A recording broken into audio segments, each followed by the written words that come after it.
ఇగో అత్తమ్మ నువ్వు నాతో ఊక లొల్లు పెట్టుకోకు. నీతో లొల్లు పెట్టుకోవడానికి నాకు ఓపిక కూడా లేదు, నాకు ఓపిక కూడా నశించింది. నువ్వు నాడు నీ సందలు నువ్వు ఉండు, నా సందలు నేను ఉంటా చెప్తాను. ఏంటే ఓపిక నశించిందా? మరి ఏం చేస్తావు? కొడతావా? కొట్టు కొట్టే. నేను కొట్టక ముందే కొట్టినని పేరు బదనం చేసినావు. ఇంకా నేను కొడితే నువ్వు సగం చస్తావు. ఏంటే నువ్వు కొట్టేది ఏంటి? సగం చచ్చేది ఏంటే? ఏం సగం చట్లు అంటాందేవే? నన్నే కొడతావు నిన్ను. ఓసిని పాపం పాడుగా నిన్ను ముట్టినా పట్టినా సోకం వేసుకొని ఏడవర్తి వెళ్ళని చూసినా అనుకుంటారు.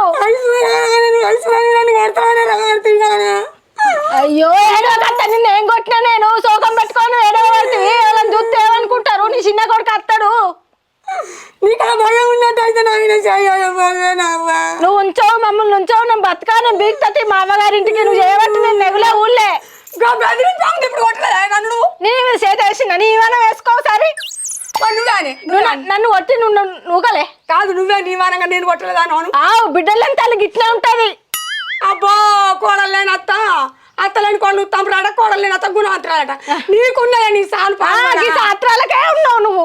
భలే బయలు చెప్తున్నావు. పో ఏడుపో, దావకాల ఉండిపో బెడ్డుకు. సప్పుడే కదా కొట్టినా. మరి కొట్టే దావకండ పడి తట్టు కొట్టు. అబ్బో నీతోటి నేనేడనే కొలుతా. నా సందాలు నేను చచ్చింది నయ్యే ఉంది. నీ చేతులు చల్లే ఉండవు, దెబ్బేసింది. ఇంకా మాటలు మాట్లాడుతున్నావు. నా రాత మంచిగా లేదు. కోడళ్ళ చేత దెబ్బలవాడు, కొడుకులేమో నన్ను తిట్టుడు. ఏం చేయాలి?